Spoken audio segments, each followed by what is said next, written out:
मैंने एक झटके में अपनी आंखें खोली तो अपने आप को इस हालत में देखकर हैरान रह गई। कमरे में वह माहौल और मेरे सामने खड़ा हुआ आदमी इस तरह नज़र आ रहा था कि मेरे होशो हवास मेरा साथ छोड़ चुके थे। फिर मैंने एक सवाल किया और उसने मुझे हैरान कर डाला, जो वह मेरे साथ करना चाहता था। लेकिन मैं इन सब चीज़ की इजाज़त नहीं दे सकती थी, लेकिन मैं उसको रोक भी नहीं सकती थी। मैंने देखा मेरे दोनों हाथ, दोनों पैर बंधे हुए हैं। मैं उस समय भीख मांग रही थी, लेकिन मुझे जाने नहीं दे रहा था। मेरा नाम छाया है और मेरी उम्र 20 साल है। हमारे घर में मेरे मम्मी और मेरी 2 बहनें हैं। मेरे दोनों बहनें मुझसे छोटी हैं। मैं सबसे बड़ी थी। मेरे पापा इस दुनिया में नहीं हैं, इसीलिए घर की जिम्मेदारियां हम माँ बेटी ही मिलकर निभाती हैं। हम पढ़े लिखे नहीं हैं, इसीलिए हम कोई नौकरी भी नहीं करते हैं। मेरी माँ दूसरों के घरों में जाकर काम कर लेती है और हम तीनों बहनें गाना बजाने का काम कर लिया करते हैं। नाचना गाना, जहाँ भी शादी होती वहाँ चले जाते और कुछ रुपए हमें मिल जाते। एक दिन हम तीनों बहनें मिलकर एक शादी में गए हुए थे, वहाँ डांस करने के लिए। तभी वहाँ पर एक लड़का ऐसा था जो मुझे ही बार बार घूर रहा था। रहन सहन से तो वह एक अमीर घराने का बिगड़ा लड़का ही लग रहा था, लेकिन हम तीनों को तो वहाँ पर काम करने के लिए मौका मिला था और वह एक बड़ी शादी थी जहाँ पर हम तीनों को बहुत अच्छे खासे पैसे भी मिलने वाले थे। इसीलिए हम किसी भी कारण यह काम छोड़ना नहीं चाहते थे। लेकिन मैंने उस लड़के को नज़रअंदाज किया। मेरी 2 बहनें मेरे साथ ही डांस कर रही थी। मेरे अलावा 2 लड़कियां और थी। वहाँ हम 5 लड़कियां थी, लेकिन वह लड़का घूरते घूरते मेरे पास आया और फिर उसने मेरी तारीफ़ की, मेरे डांस की तारीफ़ की। फिर उसने कहा कि तुम मेरे साथ चलो, तुमको मुँह मांगी कीमत दूंगा। मैंने उसको बोला कि मैं ऐसी वैसी लड़की नहीं हूँ। तब उसने मेरा हाथ पकड़ लिया और बोला, तुम ऐसी नहीं हो तो कैसी हो? मैंने कहा, मैं एक शरीफ घराने की लड़की हूँ। हम भले ही गरीब हैं, लेकिन हमें हमारी इज़्ज़त बहुत प्यारी है। हम यहाँ पर नाचने का काम करते 2 पैसों के लिए, लेकिन हमें अपनी इज़्ज़त बेचनी नहीं है यहाँ। लेकिन इतना बोलने पर भी वह लड़का नहीं माना। वह मुझे ज़बरदस्ती मेरा हाथ पकड़कर खींचकर ले जाने लगा। वहाँ पर किसी ने भी रोकने की कोशिश नहीं की। वह एक अमीर घराने का बिगड़ा लड़का था, इसीलिए सब उससे डर रहे थे। मेरी 2 बहनें आगे आई और मुझे बचाने की कोशिश की, लेकिन उसने मेरी दोनों बहनों को धक्का देकर गिरा दिया और मुझे ज़बरदस्ती गाड़ी में बिठा कर ले गया। मुझे वह एक होटल में ले गया। होटल की सीढ़ियाँ चढ़ते चढ़ते कमरे में ले जाने लगा, लेकिन इससे पहले वहाँ का दरवाज़ा खोलना मैं पास में ही रखे फूलदान से उसके सर पर मारी। इससे पहले वो कुछ कर पाता, फिर मैं वहाँ से भाग निकली। उसकी चोट बहुत तेज़ लगी थी, इसीलिए उसने मुझे रोकने की कोशिश नहीं की।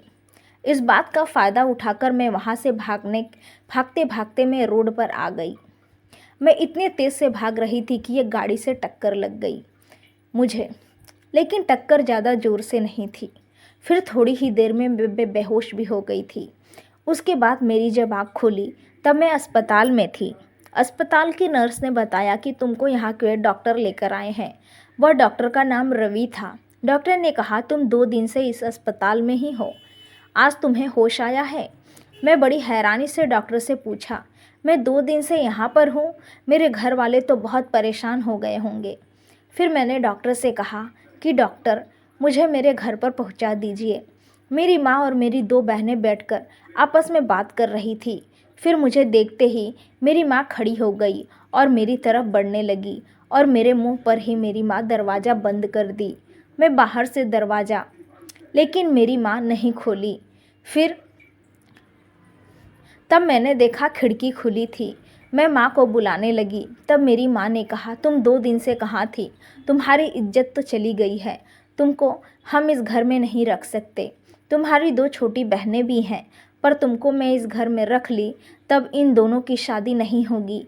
यह बात पूरे मोहल्ले में फैल गई है कि तुम 2 दिन से घर पर नहीं हो किसी लड़के के साथ। फिर मेरी बहन ने मेरी माँ से बोला कि माँ, आप यह कैसी बातें कर रही हो? दीदी खुद थोड़ी ना वो लड़के के पास गई थी। वह लड़का ज़बरदस्ती दीदी को खींच कर लेकर गया था। इसके बाद भी कुछ और बोलना नहीं चाहती थी। मेरे साथ ऐसा कुछ नहीं हुआ था। मेरी माँ ऐसे कैसा करेगी, मैंने कभी नहीं सोचा था। फिर मैं जाती थी। कहाँ जाती? मेरे साथ जो डॉक्टर रवि आए थे उन्होंने ये सारी बातें सुन ली और मुझसे कहा कि तुम चिंता ना करो, तुम हमारे घर पर रह सकती हो, अगर तुम्हें बुरा ना लगे तो। मेरे पास तो और कोई ठिकाना नहीं चाहती भी तो कहाँ जाती। मैं मान गई और उनके घर पर आ गई।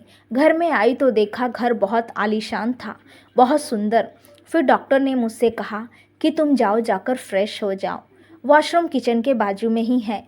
फिर मैं वॉशरूम की तरफ जब वॉशरूम से बाहर आई तब मैंने देखा एक औरत डॉक्टर के साथ बड़ी हंस हंस के बात कर रही थी। उनके अंदाज से ऐसा लग रहा था शायद डॉक्टर की पत्नी थी। फिर मैं उनके पास आई। डॉक्टर की पत्नी का नाम आरती था। फिर डॉक्टर की पत्नी ने मुझसे कहा कि यही छाया है, इसकी तुम बातें कर रहे थे। फिर मैं डॉक्टर की पत्नी आरती से कुछ पूछा। मैं यहाँ की नौकरानी बन सकती हूँ? मैं आपकी सेवा करना चाहती हूँ और बदले में कुछ नहीं, बस रहने का ठिकाना और 2 वक्त का खाना चाहिए मुझे। आरती हंसने लगी और मुझसे कहने लगी, तुम यहाँ की नौकरानी बनने के ख्वाब देख रही हो, लेकिन हम तो तुम्हें यहाँ की महारानी बनाना चाहते हैं। मैं सोच में पड़ गई। मैंने सोचा कि ये ऐसा क्यों कह रही है, लेकिन मैं उनकी बात समझ ना सकी। फिर आरती ने मेरी और डॉक्टर की शादी कर दी। लेकिन मेरे दिल और दिमाग में यही सवाल हमेशा चलते रहता था कि आरती ने अपना पति मेरे साथ क्यों बांटा। कोई भी पत्नी अपने पति को दूसरे के साथ नहीं बांट सकती। फिर आरती ने ऐसा क्यों किया? मैं डॉक्टर की दूसरी पत्नी बन गई थी। हम तीनों आपस में खुशी खुशी रह रहे थे। लेकिन 1-2 दिन के बाद मुझे कुछ अजीब सा महसूस होने लगा कि आरती मेरा बहुत ज़रूरत से ज़्यादा ही ख्याल रख रही है। मैं किचन में खाना बनाने के लिए गई थी। उसी वक्त सब्जी काटते हुए मेरा हाथ कट गया। फ़ौरन आरती दौड़ते हुए आई और मुझे खूब चिल्लाई और बोली कि यह सब यहाँ के नौकरों का है, तुम्हारा नहीं। कितनी बार मना किया है कि किचन में मत जाया करो। आरती का इस तरीके से मेरे लिए प्यार मुझे बहुत हैरान कर रहा था कि कोई किसी के साथ इतना ज़्यादा जब प्यार करता है, हैरान होना लाजमी है।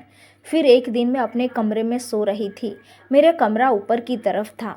उस समय लाइट चली गई और मुझे अंधेरे से डर लग रहा था। मैं धीरे धीरे नीचे आई। तब आरती और डॉक्टर दोनों कुछ बातें कर रहे थे। मैं खड़ी होकर उनकी बातें सुनने लगी। उनकी बातों से ऐसा लग रहा था कि किसी के बारे में बात कर रहे हैं। आरती कह रही थी कि जो काम करने के लिए लाए हो जल्दी पूरा करो। मैं यह बात समझ नहीं पाई कि आखिर किसके बारे में बात कर रहे हैं। फिर थोड़ी ही देर खड़ी रही, फिर तुरंत लाइट भी आ गई। मैं धीरे से अपने कमरे में आ गई और सो गई। हमारी शादी को 1 महीना बीत चुका था। 1 महीने के बाद मुझे पता चला कि मैं माँ बनने वाली हूँ। पहले यह बात मैंने अपने पति वैभव को बताती। उसी दिन मेरे पति बाहर से कुछ खाने का चीज़ लाए थे। जब मैं पार्सल खोली तब पार्सल के अंदर मेरी फेवरेट आइसक्रीम थी। मैं निकाल कर तुरंत खाने लगी और आरती और वैभव को भी दिया। मैंने खाते ही पता नहीं मुझे क्या हो गया, मुझे नींद आने लगा। मैं कब सो गई मुझे पता ही नहीं चला।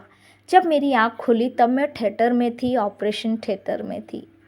मैं अपने आप को देखा तो मेरे दोनों हाथ और दोनों पैर बंधे हुए थे और मेरे बाजू में ही आरती लेटी हुई थी। फिर वैभव ने कहा कि आज मैं वह काम करने वाला हूँ जो करने के लिए मैं तुमसे शादी की थी। मैं यह बात सुनकर मेरे पैरों तले ज़मीन निकल गई। यह समझ नहीं आ रहा था कि मैं क्या करूँ। फिर मैं सहमी आवाज़ में वैभव से पूछा कि क्या करना चाहते हैं आप। वैभव चारों साफ कर रहे थे। उन अवचरों को देखकर मुझे बहुत डर लग रहा था। बहुत सारी मशीनें लगी थी मेरे आसपास। डर से परेशान हो गई थी क्या होने वाला था मेरे साथ। फिर वैभव ने मुझे बताया कि मैं तुम्हारा दिल निकालने वाला हूँ। आरती को दिल की बीमारी है, इसीलिए तुम्हारा दिल लगाकर आरती के दिल में डालने वाला हूँ। फिर मैं उसे कहा, इसके बाद तो मैं मर जाऊँगी। फिर वो मैंने कहा, तुम्हारी ज़रूरत ही क्या है, बस इसीलिए मैंने तुमसे शादी की थी। उसकी बात वहाँ का औजार लेकर वैभव मेरी तरफ बढ़ने लगे। मैं रो रही थी, चीख रही थी। फिर जैसे ही वैभव मेरे पास आए, मैं अपनी आंखें बंद करके उससे कहने लगी कि तुम मेरे साथ दो जाने लोगे, मैं माँ बनने वाली हूँ। इतना सुनते ही वह उनके हाथ रुक गए और तुरंत मेरे हाथ पैर खोल दिए और मुझे घर ले आए। घर पर आने के बाद मुझे कमरे में आराम करने के लिए भेज दिए। कमरे में लेटे लेटे मुझे नीचे की आवाज़ें सुनाई दे रही थी, बहुत ज़ोर ज़ोर से। आरती और वैभव बातें कर रहे थे, बोल रहे थे, तुमने क्यों नहीं किया। मैं बोल रही थी, वह मेरे बच्चे की माँ बनने वाली है, मैं अपने बच्चे की जान नहीं ले सकता। आरती से बोल रहे थे, तुम तो माँ नहीं बन सकती, तुम तो एक बांझ हो, मुझे लड़के बच्चा मिल जाएगा, फिर बच्चा लेने के बाद हम इसको मार देंगे ना। फिर आरती कहने लगी, मेरे पास इतना टाइम नहीं है। फिर वैभव ने कहा, हम बच्चे की डिलीवरी 7वें महीने में ही करा देंगे, तुम्हारे पास तो 7 महीने का वक्त है। फिर आरती बोलने लगी कि मैं अपनी ज़िंदगी खतरे में नहीं डाल सकती, मेरे पास इतना वक्त ही नहीं है, लेकिन मैं डर डर के नहीं जीना चाहती। फिर दोनों इसी बात को लेकर आपस में बहुत लड़ाई हो रही थी। वहीं पर कमरे में लेटे लेटे सारी बातें सुन रही थी। मैं अपनी किस्मत पर रो रही थी, अब मैं जाऊं तो कहाँ जाऊं। डॉक्टर से शादी कर ली है, वैभव मेरे पति है, अब मैं कहाँ जाऊं। ये लोग मेरे बच्चों को मेरे से छीन लेंगे और उसके बाद मुझे मार देंगे। हे भगवान, मुझे कोई रास्ता दिखाओ। दूसरे दिन वैभव घर पर नहीं थे, तब आरती मुझे चाय बनाकर लाई थी मेरे लिए। बोली कि आज पहली बार चाय मैंने बनाई है, मेरे हाथों से पी कर देखो।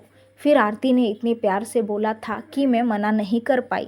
मैंने चाय पी लिया। चाय पीने के बाद मुझे होश ही नहीं रहा। जब मेरी आँख खुली तब मैं फिर से ऑपरेशन थिएटर में थी, जहाँ पर मेरे पति नहीं थे। आरती ने दूसरे को रिश्वत देकर ऑपरेशन करने के लिए मनाया था। डॉक्टर को इस बात की खबर नहीं थी जो कि मेरे पति वैभव थे। इतने में जब दूसरा डॉक्टर ऑपरेशन करता, इतने में मेरे पति वैभव आ गए और ऑपरेशन को बीच में ही रोकना पड़ा, जिसकी वजह से मैं तो बच गई, लेकिन आरती बच ना सकी।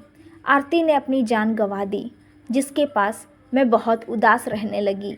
मैं यहाँ पर रहना नहीं चाहती थी, मैं इस जगह से बहुत दूर चली जाना चाहती थी। एक दिन मैंने अपना सामान पैक किया तो वह मेरे कदमों में गिरकर मुझसे माफ़ी मांगने लगे और बोले कि मुझे मेरे बच्चे से जुदा मत करो, मैं तुम्हारे साथ बहुत गलत किया है, बस मुझे एक मौका दे दो ताकि मैं तुम्हारे होने वाले बच्चे की ज़िंदगी संवार दूँ। तुम मेरे से दूर मत जाओ, मैं अकेला हो गया हूँ। आरती भी नहीं है मेरे साथ, किसके सहारे जीऊँगा और किसके लिए जीऊँगा, मुझे माफ़ कर दो, मुझसे गलती हो गई। इतना कहने के बाद वैभव को मैंने माफ़ किया और कुछ महीनों के बाद मैंने एक बेटी को जन्म दिया। मेरी बेटी जन्म के बाद हम दोनों में प्यार और भी ज़्यादा बढ़ गया और हमारी ज़िंदगी खुशहाल बन गई। उम्मीद है दोस्तों आपको ये कहानी ज़रूर पसंद आई होगी। कहानी पसंद आई है तो वीडियो को लाइक और अपने दोस्तों को शेयर करना ना भूलें और ऐसी ही कहानियाँ सुनने के लिए हमारे चैनल को सब्सक्राइब ज़रूर करें। नोटिफिकेशन बेल को ऑल करना ना भूलें, जिससे आने वाली हर वीडियो की अपडेट सबसे पहले आपको मिले। थैंक्स फॉर वॉचिंग दोस्तों।